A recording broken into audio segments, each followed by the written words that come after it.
Governments in the First World War feared one thing almost as much as military defeat: revolution. By 1917, with victory on the battlefield still elusive and morale weakening, both sides hoped to bring the enemy down from within.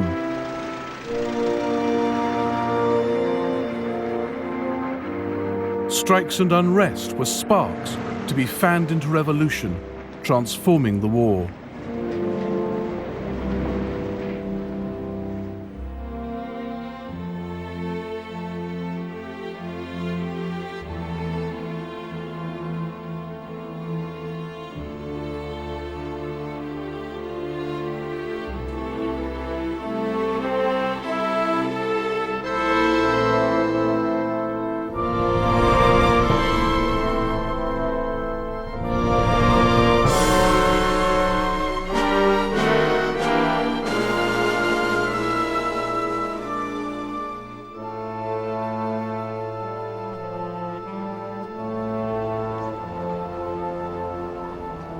Film from 1917 of one of Germany's wildest dreams coming true. Russian troops stopped fighting on the Eastern Front. It was funny to see our Ivans greeting the Germans. The Germans gave our lads wine and cigars, and they gave the Germans bread.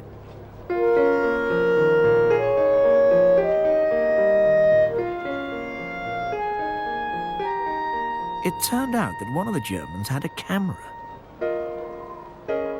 He told us to stand in a line and took a picture.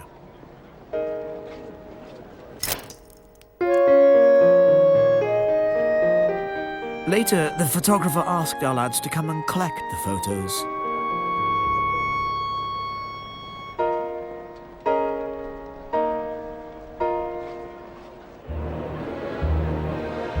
Governments worried how to contain war weariness, prevent discontent growing mutinous, stop mutiny becoming revolution.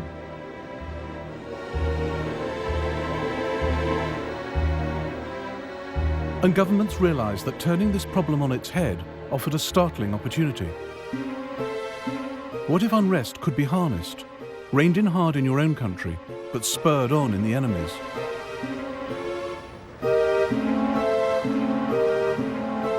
In Cairo and Dublin, Petrograd and Zurich, the Allies and Germans set agents working to exploit unrest and foment revolution. The glittering prize was to turn a whole people against its masters, taking it out of the war completely. In Russia, the Germans pulled it off, backing the Bolsheviks to hijack a spontaneous revolution.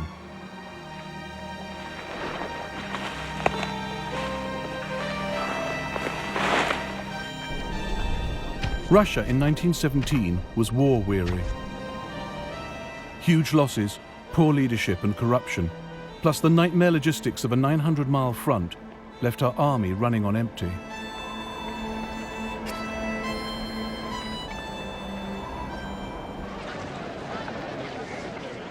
I don't know whether Russia's dream of destroying Germany will ever come true. Probably not. We have nothing to fight with. No rifles, no mortars, no explosives, no boots, no overcoats. Nothing.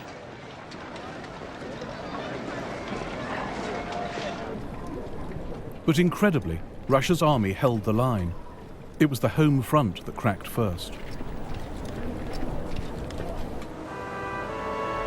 Petrograd, now St. Petersburg, Russia's capital and industrial powerhouse, seethed with discontent. Its factories were swollen with workers, with little to eat and cramped housing.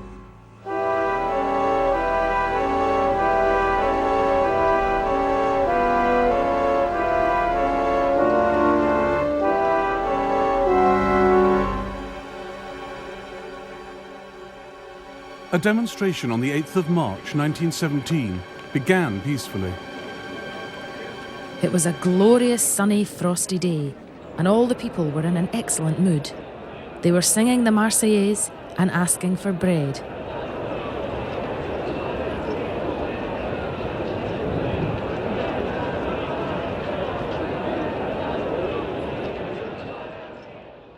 but the Tsar ordered the protests crushed. On Znamenskaya Square, in the heart of Petrograd, the killing began. Sergeant Sergei Kopichnikov was there. The ensign ordered the bugler to play 3 signals. Then he commanded, "Rifles, ready, aim, fire." Everybody scattered. One man was down. A woman fell.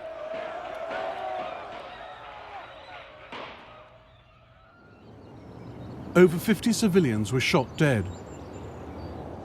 The massacre forced Petrograd's soldiers to choose whom to defend, the people or the Tsar.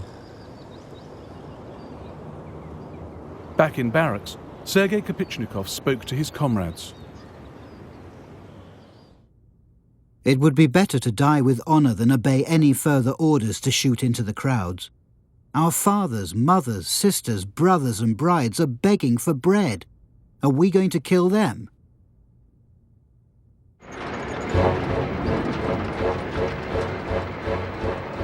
They shot their duty officer dead and poured onto the streets, joining other mutineers and workers.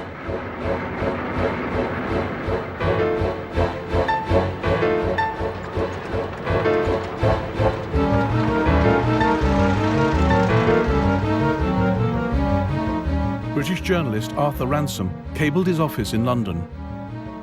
About 200 persons killed. Stop. Local police chief lying dead. Stop. Revolution definitely begun. The troops gathered support at barracks and factories.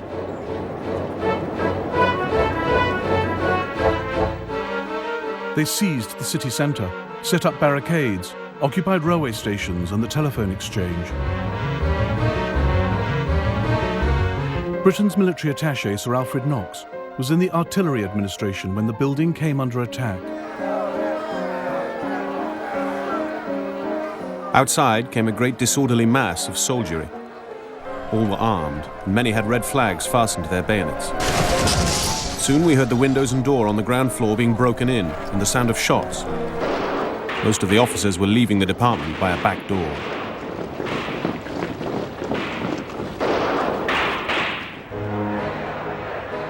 In a matter of days, the Tsar's regime was spinning into freefall. The revolution has begun. What happiness! The cursed autocracy is finally destroyed. The soldiers have gone onto the streets. The officers are hiding. It's all so unexpected, and everything's going at a gallop.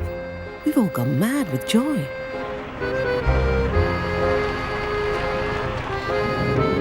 Soldiers ordered into the city to restore control simply joined the mutiny.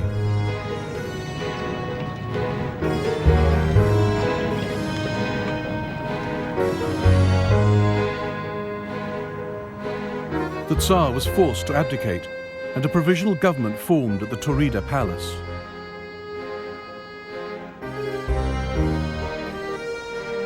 Russia's new rulers had their hands full running a war while riding a revolution.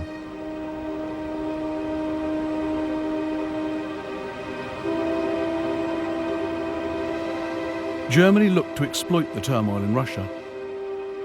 And Russia's allies, Britain and France, crossed their fingers. They too had experienced worker discontent.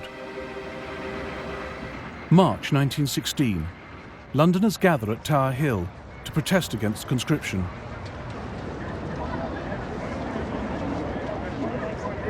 There was also opposition in Scotland, inspired by the fiery speeches of trade union leader Willie Gallagher. Thousands of our fellows have sacrificed their lives fighting against the very Prussianism they now propose to foist upon us here. Workers of the Clyde, you must prepare for action. When this loathsome enemy of freedom raises its head, you must strike, and strike to kill.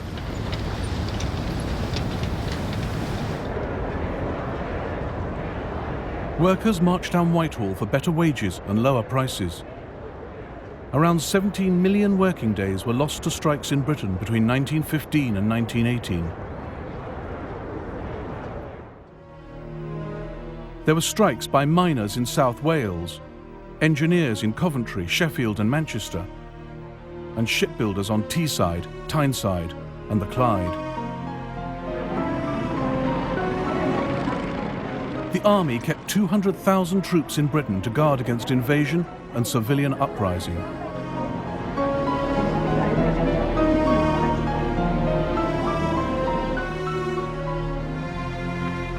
But David Lloyd George, as Minister of Munitions and then Prime Minister, preferred to give in to strikers rather than crush them.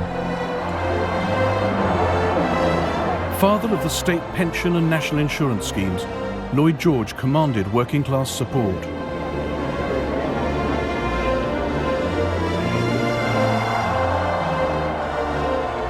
He used concession, not confrontation, to maintain industrial output.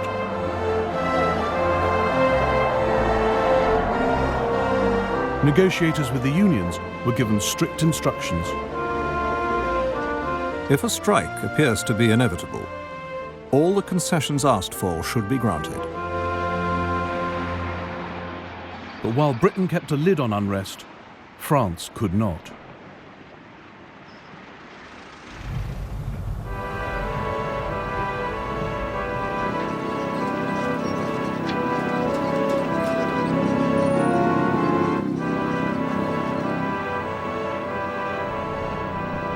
Throughout the First World War, Paris lived under the shadow of German invasion.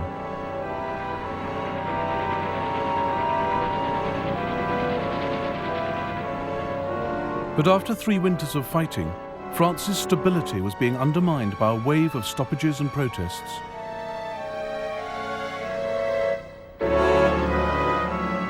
Many of the dissenters were women who couldn't be intimidated by the threat of military service.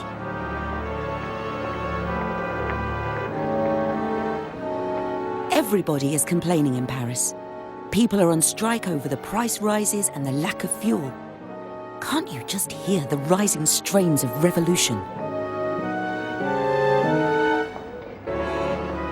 These troubles are justified, because while the people work themselves to death to scrape a living, the bosses and big industrialists are growing fat in record time.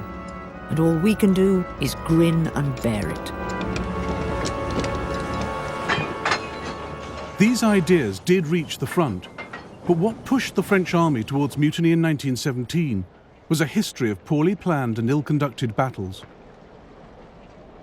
The final straw was a doomed attack devised by its own commander-in-chief, General Robert Georges Nivelle. The offensive alone can give victory. The defensive gives only defeat and shame. On the 16th of April 1917, Nivelle ordered over 1 million Frenchmen to attack a heavily defended German-held ridge known as the Chemin des Dames.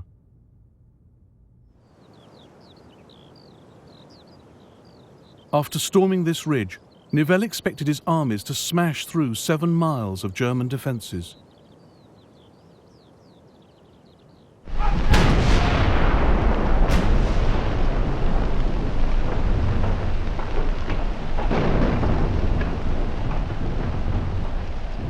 We were faced by a forest of wire. Machine guns appeared everywhere. There were traps of every description. The ground was impassable.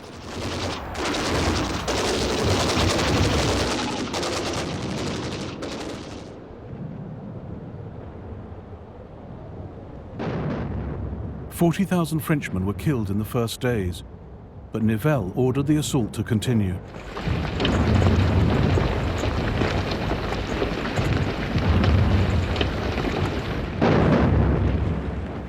Casualties reached 150,000 by the 5th of May.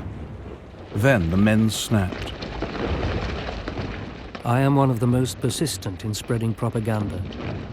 I know that I am risking my hide, but by this means I might save it. My darling, say with me, down with the war that separates us, and long live the revolution that in bringing peace will reunite us. I love you, and I don't want to die.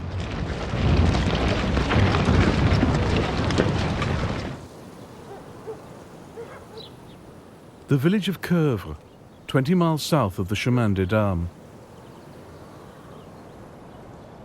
The mayor watched what happened when the 370th Infantry Regiment was ordered to the front.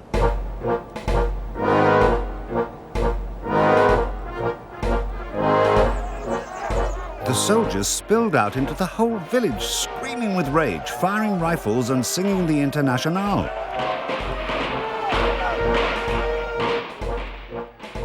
Towards morning, they formed columns and made their way to the woods.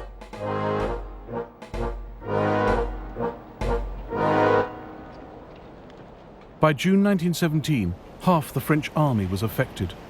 Men refused to return to the trenches. We seemed absolutely powerless.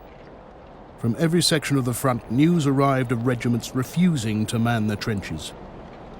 The slightest German attack would have been enough to tumble down our house of cards and bring the enemy to Paris.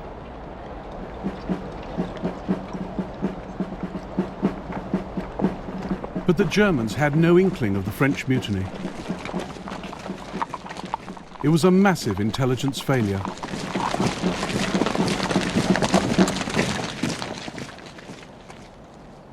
Four days after their mutiny, the troops from Coeuvres gave themselves up at a nearby village. They emerged from the wood in perfect order, in columns of 4, all flawlessly groomed and polished.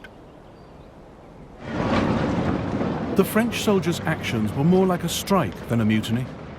They won important concessions, better leave arrangements, more rest, improved medical conditions.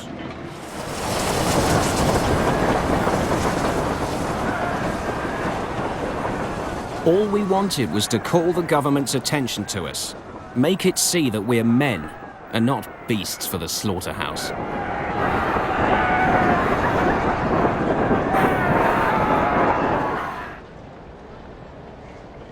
Nivelle was sacked.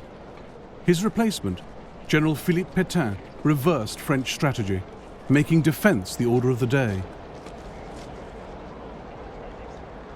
The men were given patriotic instruction and reminded why they were fighting. But Pétain also knew that discipline had to be restored. The tactic was to execute a few, but force thousands to watch.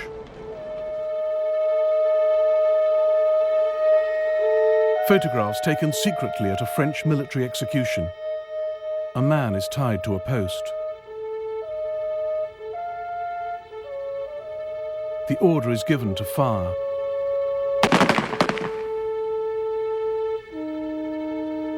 Soldiers are paraded past the body.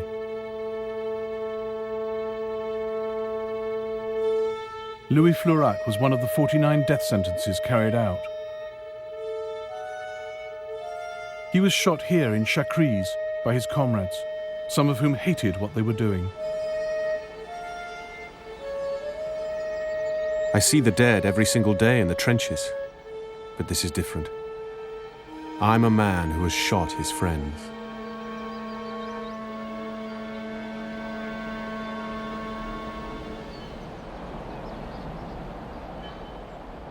Italy's soldiers were also growing war-weary. But unlike its French counterpart, the Italian High Command saw punishment as the only way to maintain morale. Chief of Staff General Cadorna was merciless. Every soldier must be convinced of the fact that his superior has the sacred duty to shoot all cowards and recalcitrants immediately.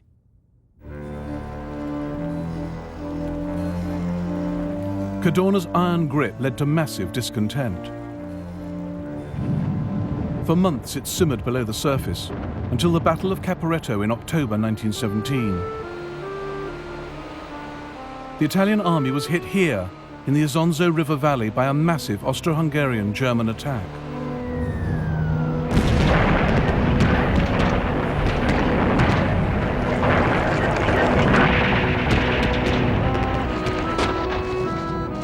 Resistance in armies took many forms. The Italians didn't openly refuse to fight. They just began surrendering to the enemy en masse. By dawn, we were surrounded, and the Germans finally took us all prisoner, and we were happy because we had saved our lives. Farewell, Italy.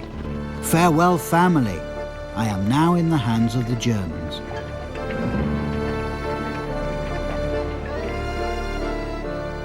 A young lieutenant in the German Alpenkorps, Erwin Rommel, took over 1,000 Italians prisoner without firing a single shot.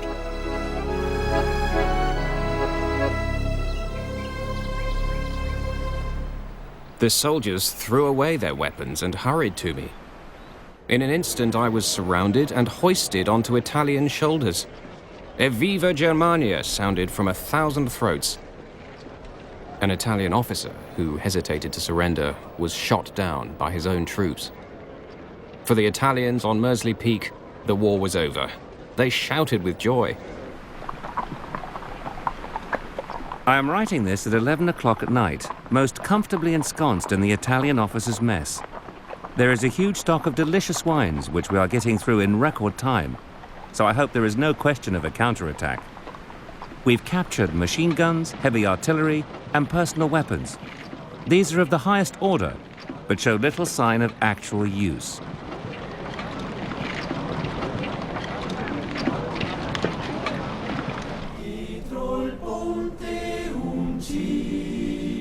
Some 300,000 Italian soldiers surrendered in the winter of 1917. As many again retreated down these mountain tracks with fleeing civilians.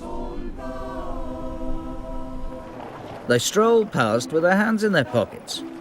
When questioned, they all say that they've pulled out because they were told to. Who told them? No one knows. The next man along.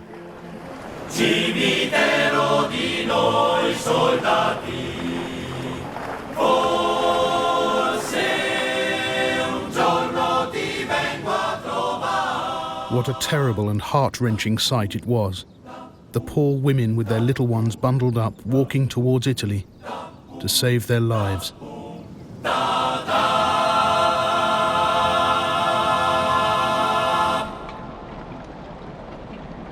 Italy's high command sacked General Cadorna and regained control by easing discipline and making concessions to the soldiers, as the French had done.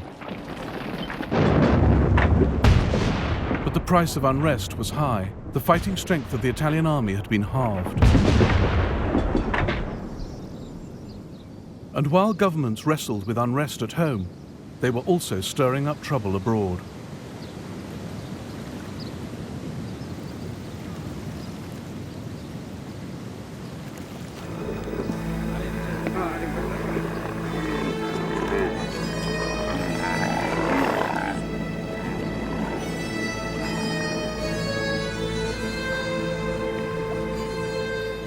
Britain had been plotting to destabilize the Ottoman Empire since the war began.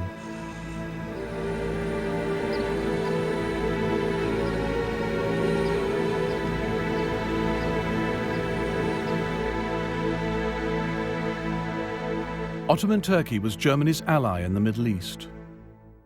Her empire stretched across Arabia into the Hejaz, a vast desert area which included the holy cities of Medina and Mecca. Their loss would seriously undermine the Turks' standing in the Muslim world and boost Britain's. The British turned to the Arabs of the Hejaz, holding out the carrot of independence if they rose up against their Turkish masters. If the Arab nation assist England in this war that has been forced upon us by Turkey, England will guarantee that no internal intervention will take place in Arabia, and we will give Arabs every assistance against foreign aggression. The idea of Britain backing Arabian independence worried the India Office. A strong Arab state might be more dangerous to Christendom than a strong Ottoman state. And Lord Kitchener's policy of destroying one Islamic state merely for the purpose of creating another has always seemed to me disastrous. The India Office needn't have worried. Kitchener was playing a cynical game, never intending to hand real power to the Arabs of the Hejaz. But the British showered the Emir of Mecca, Sharif Hussein, with gold, and dropped hints that if all went well, he might realize his dream of becoming leader of the Arabs. On the 5th of June 1916, the Arab revolt began. Mecca quickly fell to the rebels, but the main Turkish garrison at Medina held its ground. The Turkish commander, Fahri Pasha, refused to surrender. Until my soldiers are buried under the rubble of Medina, in a crimson shroud of blood and fire, the red flag of the Ottomans shall never be removed from the castle turrets of Medina. The uprising commanded no popular support. But the British did have a man on the spot. T.E. Lawrence, a charismatic 28-year-old officer attached to Sharif Hussein's forces in the Hijaz. Lawrence spoke Arabic. He saw where the Arabs' strengths lay. I think one company of Turks properly entrenched in open country would defeat the Sharif's armies. Their real sphere is guerrilla warfare. They would dynamite a railway, plunder a caravan, steal camels better than anyone.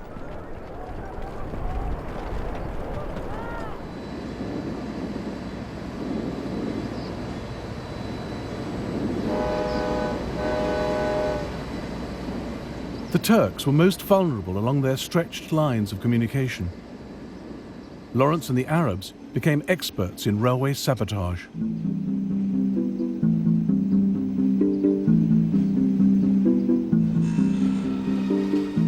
The last stunt was the hold-up of a train. The whole job took 10 minutes and they lost 70 killed.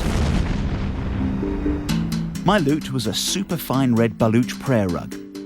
I hope this sounds the fun it is. It's the most amateurish Buffalo Billy sort of performance.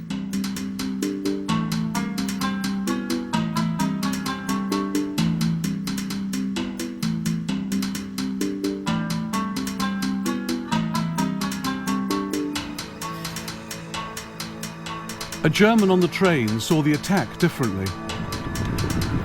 The Bedouin mob came bursting into the carriage to kill and plunder. I could feel the blood pouring down my body, but I was left alone. The thieves' minds were drawn towards looting, having killed 40 men, women and children and taken the rest captive.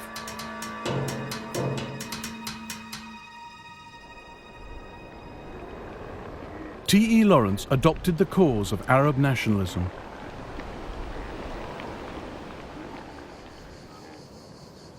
I hope that the Turkish flag may disappear from Arabia.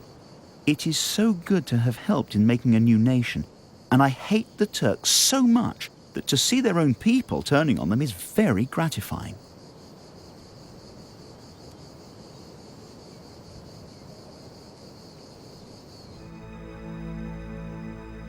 Lawrence now dressed as an Arab. He asked his mother for help with his costume.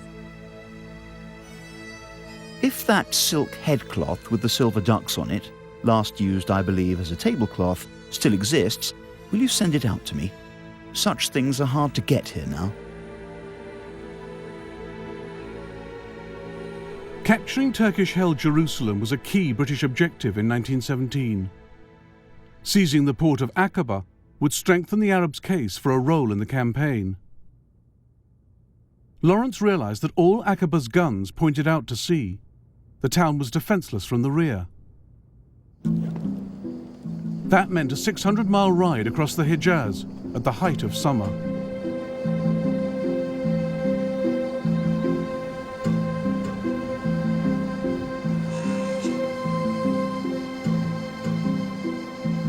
Mudflats are purgatory.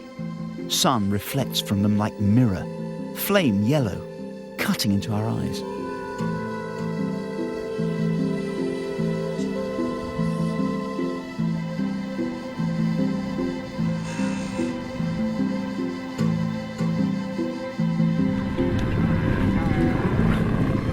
Seven weeks later, the Arab force reappeared outside Aqaba, catching the Turks totally off guard.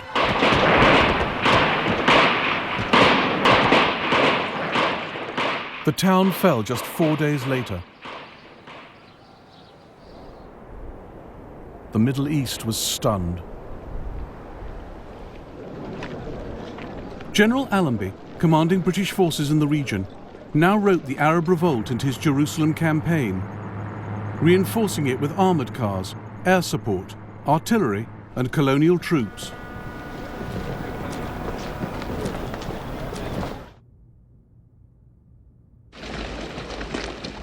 On the 11th of December 1917, Allenby entered Jerusalem on foot with his officers, including Lawrence. The Arabs would find they had won not self-rule, but new masters. Lawrence had known all along that the Arabs of the Hejaz were merely the tools of British subversion, as he admitted long after. The Arabs saw in me a free agent of the British government and demanded from me an endorsement of its written promises.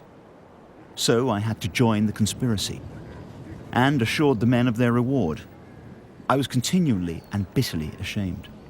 Had I been an honest advisor of the Arabs, I would have advised them to go home and not risk their lives fighting for such stuff.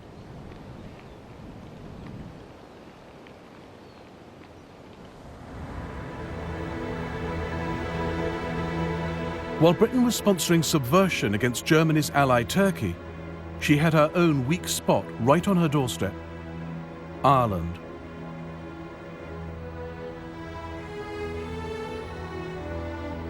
Britain had promised Ireland home rule, but the First World War shelved all that. 200,000 Irishmen, Catholics and Protestants, would fight for Britain. About 30,000 of them would die.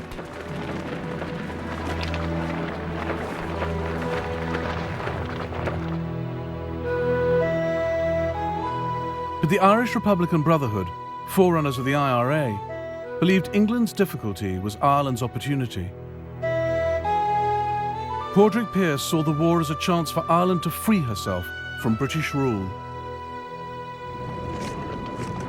The European war has brought about a crisis which may contain, as yet hidden within it, the moment for which generations have been waiting. It remains to be seen whether, if that moment reveals itself, we shall have the sight to see and the courage to do. Germany, for many Republicans, had always been a good place to plot revolution.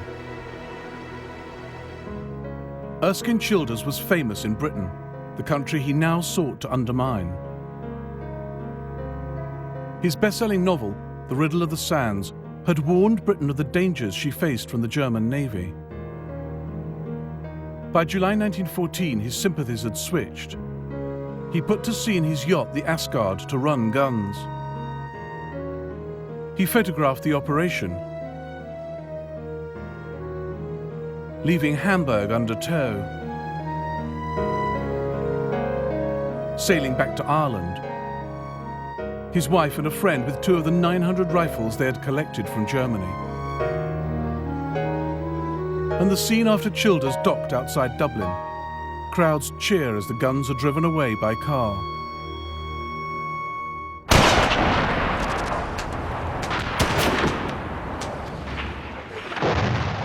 Two years later, the German guns were put to use when 1,600 Irish revolutionaries rose up in Dublin.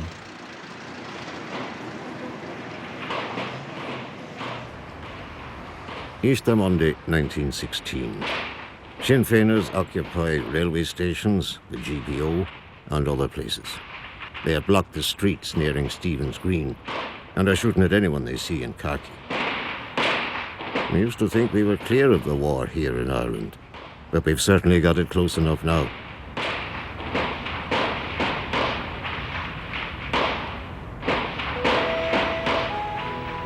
The moment for which Padraig Pearse had been waiting had come. He read out the historic proclamation of the Irish Republic, a document which acknowledges the support of gallant allies in Europe. Who were these gallant allies, and what had they done?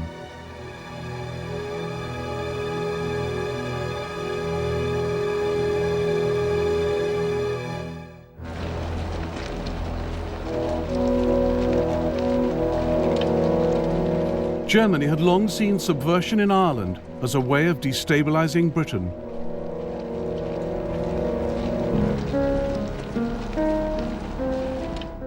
In August 1914, Sir Roger Casement, an Irish Republican and one-time darling of the British establishment, gave the Germans the opportunity they were looking for.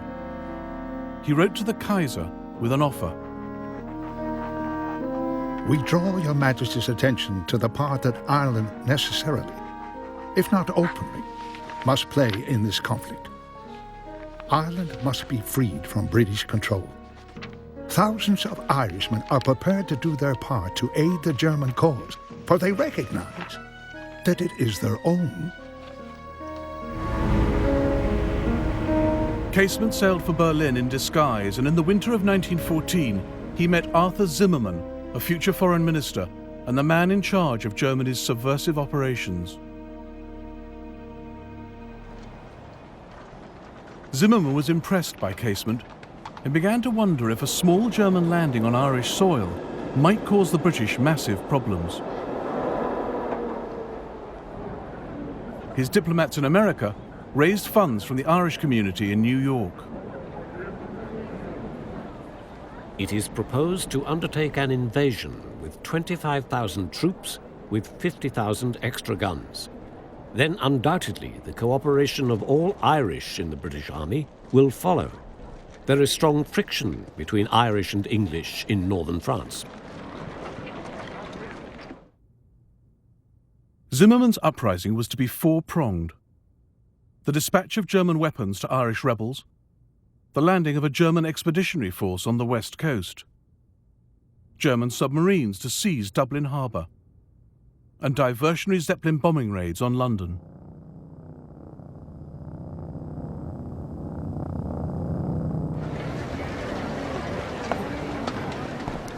Germany's high command got cold feet and refused to commit an invasion force.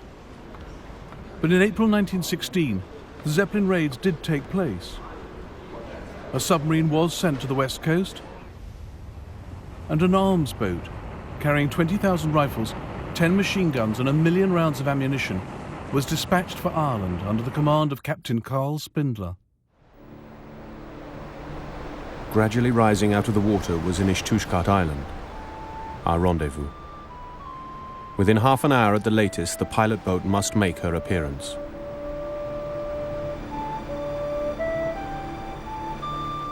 But the Irish expected him 2 days later, so the Germans sat in the bay till caught by a British patrol. Captain Spindler scuttled his boat rather than surrender the arms. The German naval ensign was run up, bidding defiance to the British. Then there was a muffled explosion. Beams and splinters flew up in the air. The Oud sank with a loud hissing noise. The uprising's hope of success sank with the German arms. Many rebels now abandoned the project.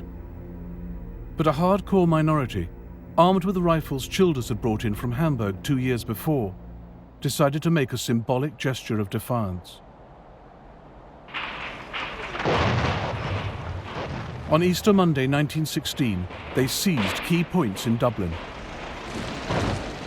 The British responded with machine guns and artillery fire and shipped in 10,000 men from the mainland. Few Dubliners mourned the crushing of the rebellion. Guinness brewer Edward Phillips had his disused boilers converted into improvised armoured cars for the British. Rang up military and offered motor lorries, gladly accepted. Sent out for drivers who lived close, they all consented. Over 1,000 civilians were caught in the crossfire. And as the British took the rebels into custody, the people of Dublin pelted them with vegetables and emptied chamber pots over their heads. Many had sons and fathers fighting on the Western Front and were outraged by the uprising's German connections. But now the British made a terrible blunder, throwing away their moral authority and transforming the Easter Rising into the seminal event of Irish statehood.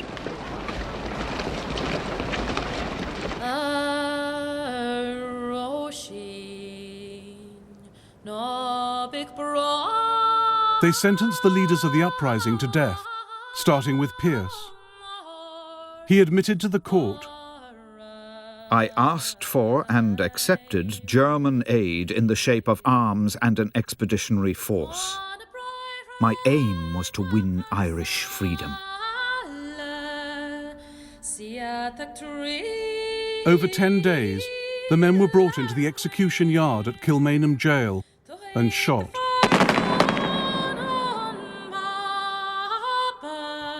James Connolly was so wounded in the uprising that he had to be shot sitting down.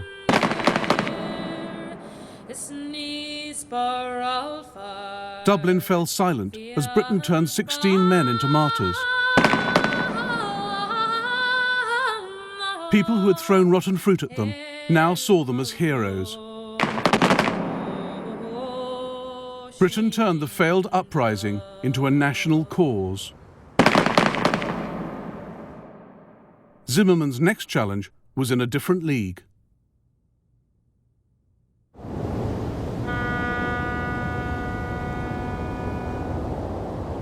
Could Germany exploit Russia's revolution of March 1917 to lever Russia out of the First World War? Almost all the ingredients were in place. A major civilian uprising, restless troops at the front, and a toothless leadership in the rear. The Germans lacked just one piece of the jigsaw, a charismatic leader. But they had someone in mind. Vladimir Ilyich Lenin was leader of the Bolsheviks, a small group of extreme Russian radicals. They'd spent many hours over the past 14 years plotting revolution in coffee houses and prison cells. When at last it came, they were caught on the hop. Stalin was in Siberia, Bukharin was in New York, and Lenin was in Zurich. What torture it is for us, Lenin wrote, to be sitting here at such a time. He knew the Allies would never allow him passage. The obvious route lay through Germany and Sweden. But would Germany let him through? German agents had long been watching Lenin. They knew he wanted their enemy Russia out of the war. Lenin's strong side is his organizational talent. He possesses the most brutal and relentless energy. Lenin's view is, it doesn't matter who wins the war. The defeat of Russia is preferable, victory worse. Zimmerman counseled the Kaiser to approve Lenin's passage. Since it is in our interest that the influence of the radical wing of the Russian revolutionaries should prevail, it would seem to me advisable to allow transit. The Kaiser exploited Lenin as cynically as Lenin used the Kaiser, each thinking he had the better of the bargain.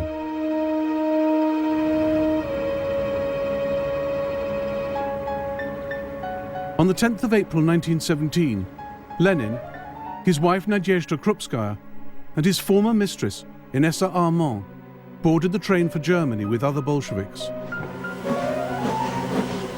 The Kaiser's paying for the journey, jeered rival Russian socialists. You'll be hanged as German spies. Lenin stood listening and smiled.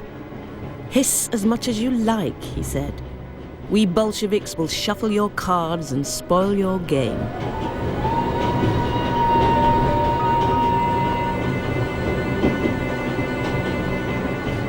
To counter charges of working with the enemy, Lenin devised the fiction of a sealed train, claiming total isolation from the outside world.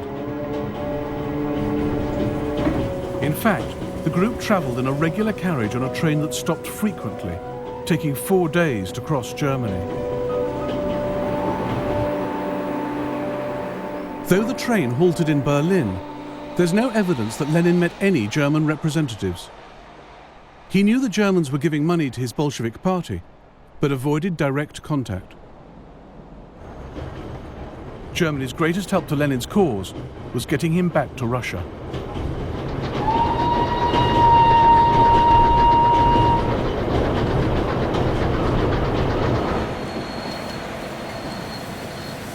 The night he arrived in Petrograd, Lenin addressed the crowd.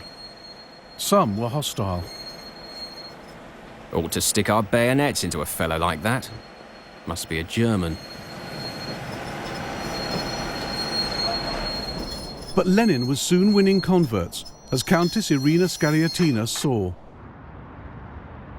Lenin is bald, terribly ugly, wears a crumpled old brown suit, speaks without any oratorical power, more like a college professor giving a lecture. Yet what he says drives the people crazy. And what he said was, end the war, and by doing so give the people what they want, and what the provisional government had failed to deliver: peace, land, and bread.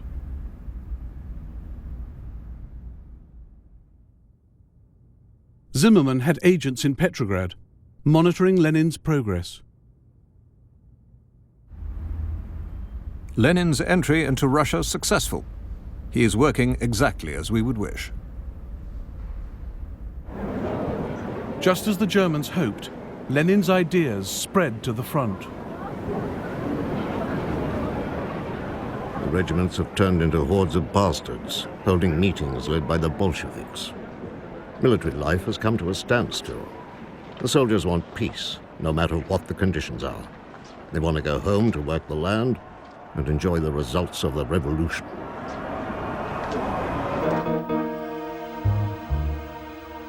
On the 18th of June 1917, news of secret German funding of the Bolsheviks leaked. Lenin fled the city, heavily disguised. But the Bolsheviks countered claims that Lenin was a spy, using printing presses bought with German money. And they set about building worker support, helping arm the most militant to create the Red Guard.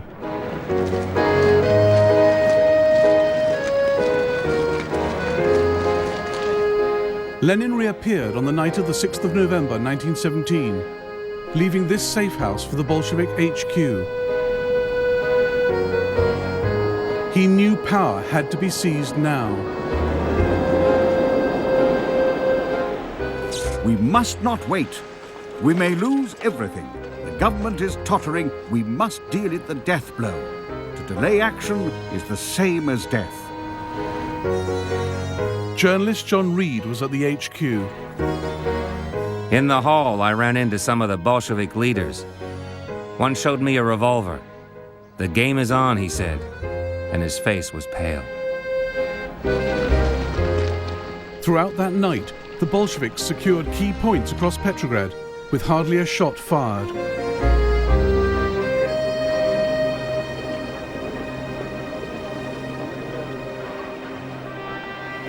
The city awoke to a new world order.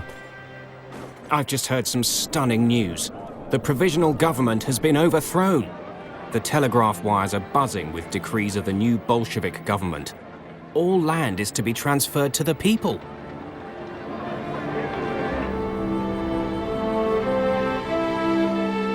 The first thing the Bolsheviks did was to take Russia out of the war, freeing the Germans from a crippling fight on two fronts.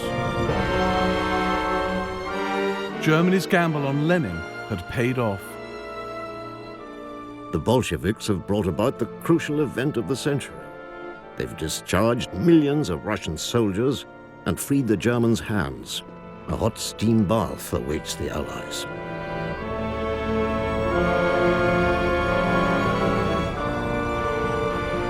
Revolution and subversion had released 44 German divisions for the Western Front.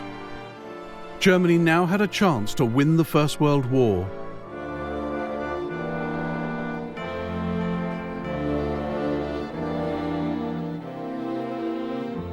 In the next episode of the First World War, Germany launches a huge offensive on the Western Front, but her alliances start to crumble. It will be a race between victory and collapse. With eyewitness accounts of the First World War filmed in the early 1960s, the Great War Interviews collection is now available on BBC iPlayer. And tomorrow night on BBC4, a Second World War spy thriller. Dougray Scott and Kate Winslet star in Enigma at 9.